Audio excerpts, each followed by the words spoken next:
بسم اللہ الرحمن الرحیم۔ السلام علیکم ورحمۃ اللہ وبرکاتہ۔ ارشاد باری تعالیٰ ہے، ہم نے اسے مبارک رات میں نازل کیا ہے، بے شک ہم تو رستہ دکھانے والے ہیں۔ سارے کام جو حکمت پر مبنی ہیں اسی رات تصفیہ پاتے ہیں ہمارے خاص حکم سے، کیونکہ ہمیں رسول بھیجنا منظور تھا۔ یہ آپ کے پروردگار کی رحمت ہے، بے شک وہی سب کچھ سننے والا جاننے والا ہے۔ بعض مفسرین نے فرمایا کہ یہاں پر لیلۃ المبارکہ سے شعبان کی 15ویں شب مراد ہے، اور اس کے 4 نام ہیں۔ لیلۃ المبارکہ اس لیے کہ عالمین پر اس میں خیر و برکت کا کثرت سے نزول ہوتا ہے۔ لیلۃ القدر کی طرح جمال الہی کی برکات از عرش تا تحت الثری اس میں مسلسل نازل ہوتے رہتے ہیں۔ لیلۃ الرحمہ اس شب یعنی 15ویں شعبان کا نام لیلۃ الرحمہ ہے۔ لیلۃ البرات، لیلۃ السق یعنی چیک، کیونکہ میسل جب خراج لیتا ہے تو خراج والے کو برات لکھ دیتا ہے۔ ایسے ہی اللہ تعالیٰ شعبان کی 15ویں تاریخ کو اپنے بندوں کو برات لکھ دیتا ہے۔ حضرت عمر بن عبدالعزیز رضی اللہ تعالیٰ عنہ 15ویں شب کو نفل پڑھ رہے تھے، سر اٹھایا تو ایک سبز رقعہ ملا جس کا نور آسمان تک پھیلا ہوا نظر آتا تھا۔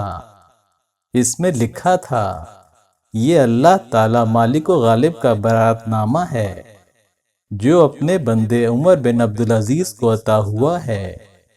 جیسے اس شب میں سعادت مندوں کو غضب سے برات نصیب ہوتی ہے، بدبختوں کو رحمت سے بیزاری نصیب ہوتی ہے۔ کشف الاسرار میں ہے کہ اس شب کا نام لیلۃ المبارکہ اس لیے ہے کہ یہ شب خیر و برکت سے بھرپور ہے۔ تمام شب کو دعا مستجاب ہوتی ہے۔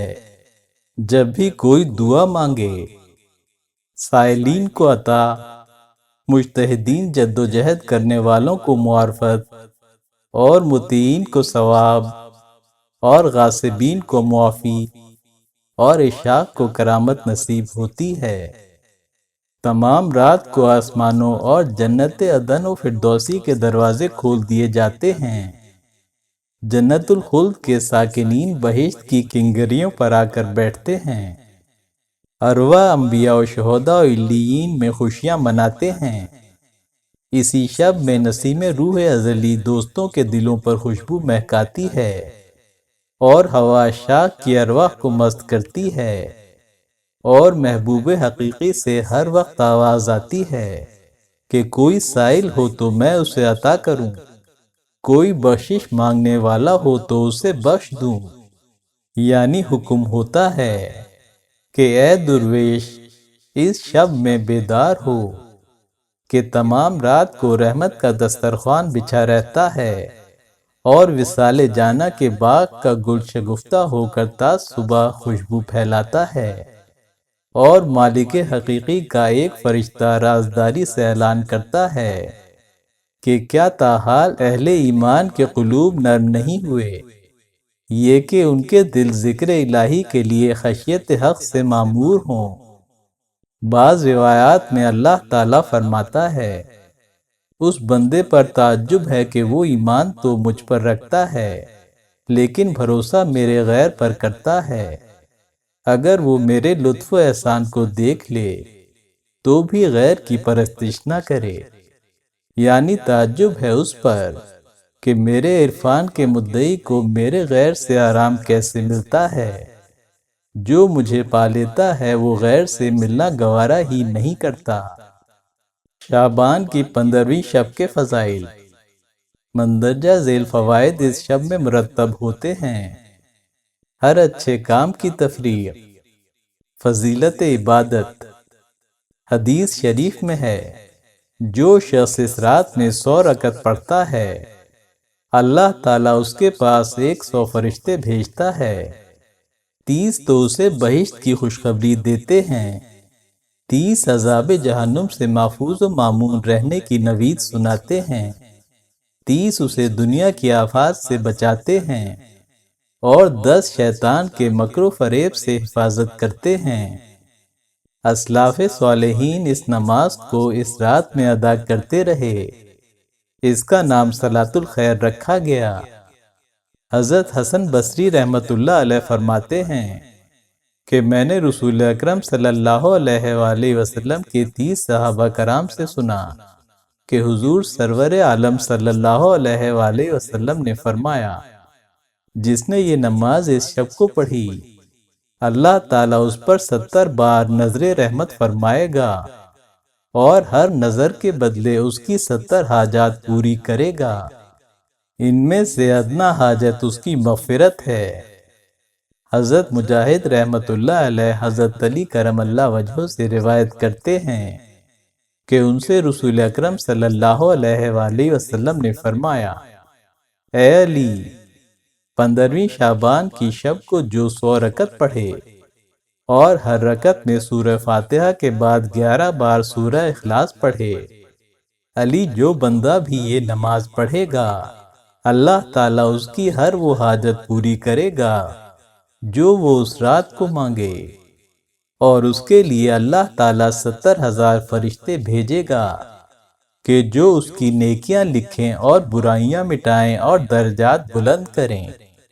اگلے سال تک اس کے لیے ایسے ہوتا رہے گا، اور مرنے کے بعد اس کے لیے جنت عدن میں 70,000 فرشتے مقرر فرمائے گا، اور اس کے لیے بہشت میں 7 لاکھ شہر بنائے گا۔ اس میں محلات اور ایسے باغات ہوں گے جیسے کسی نے نہ سنے اور نہ کسی کے دل پر ان کا تصور آ سکتا ہے۔ اگر سال گزرنے سے پہلے مر گیا تو وہ شہید ہو کر مرے گا، اور اللہ تعالیٰ اسے اس رات کو پڑھی ہوئی سورہ اخلاص کے ایک ایک حرف کے بدلے 70 حوریں عطا فرمائے گا۔ حدیث شریف میں ہے کہ جو شخص 5 راتیں بیدار رہے اس کے لیے جنت واجب ہے۔ ذی الحج کی 8ویں شب، ذی الحج کی 9ویں شب، ذی الحج کی 10ویں شب، عید الفطر کی شب، شعبان کی 15ویں شب، اس شب میں نزول رحمت ہوتا ہے۔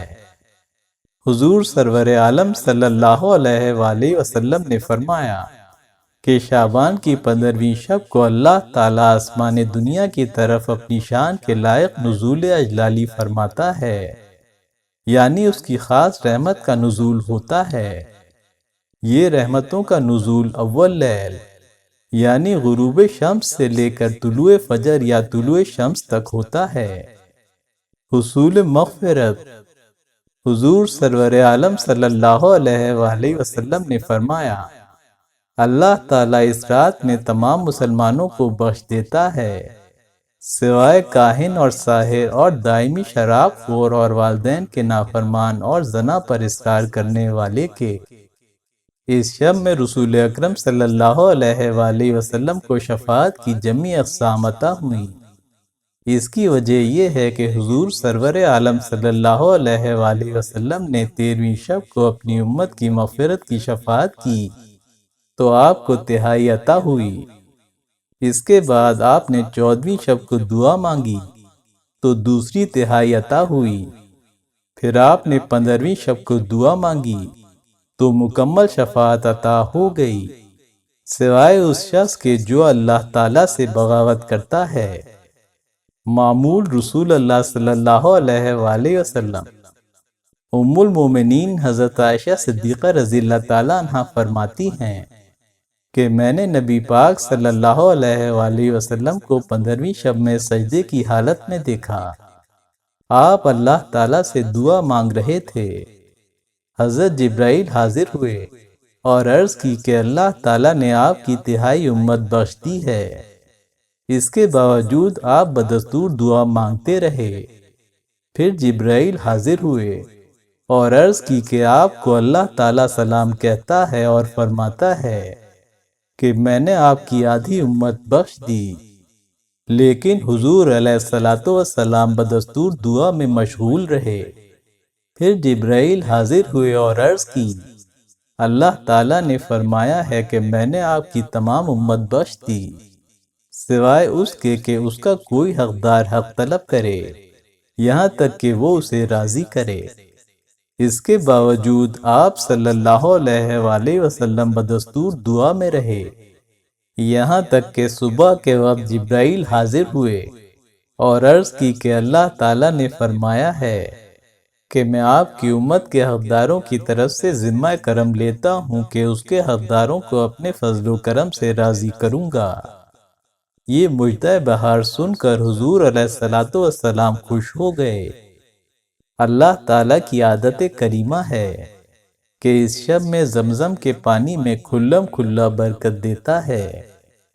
اللہ تعالیٰ کا ارشاد ہے، فیہا یفرق کل امر حکیم، اس میں بانٹ دیا جاتا ہے ہر حکمت والا کام۔ اس شب میں ہر امر محکم لکھا اور جدا کیا جاتا ہے، مثلا رزق اور دیگر جملہ امور اس رات سے اگلے سال کی رات کے درمیان جو کچھ ہونے والا ہوتا ہے وہ سب لکھ دیا جاتا ہے۔ اللہ تعالیٰ اس رات میں روزی و رزق کی کتاب حضرت میکائیل کے سپرد فرما دیتا ہے اور آفات و بلیات کی کتاب حضرت جبرائیل کے حوالے کر دی جاتی ہے۔ اعمال و افعال کی کتاب آسمان اول کے فرشتے حضرت اسماعیل کے حوالے کر دی جاتی ہے اور یہ بہت بڑا فرشتہ ہے۔ مصائب و علام کی کتاب حضرت اسرائیل کے سپرد کر دی جاتی ہے، یہاں تک کہ بازار میں چلنے اور نکاح کرنے اور بچوں کی پیدائش وغیرہ تمام لکھا جاتا ہے، اور جو مرنے والے ہیں ان سب کے اسماء اسرائیل کے سپرد ہوتے ہیں۔ بعض مفسرین کے مطابق شب 15 شعبان میں ان امور کے لیے لوح محفوظ سے کام شروع ہو کر لیلۃ القدر کو ختم کیا جاتا ہے۔ امید ہے ویڈیو آپ کو پسند آئی ہوگی۔ پسند آنے کی صورت میں لائک اور شیئر ضرور کیجیے۔ ہماری نئی آنے والی تمام ویڈیوز سب سے پہلے دیکھنے کے لیے ہمارا چینل اسلام مائی ٹرو بلیف سبسکرائب کیجیے اور بیل آئیکن پر کلک کیجیے تاکہ ہماری نئی آنے والی تمام ویڈیوز سب سے پہلے آپ تک پہنچ سکیں۔ اللہ حافظ۔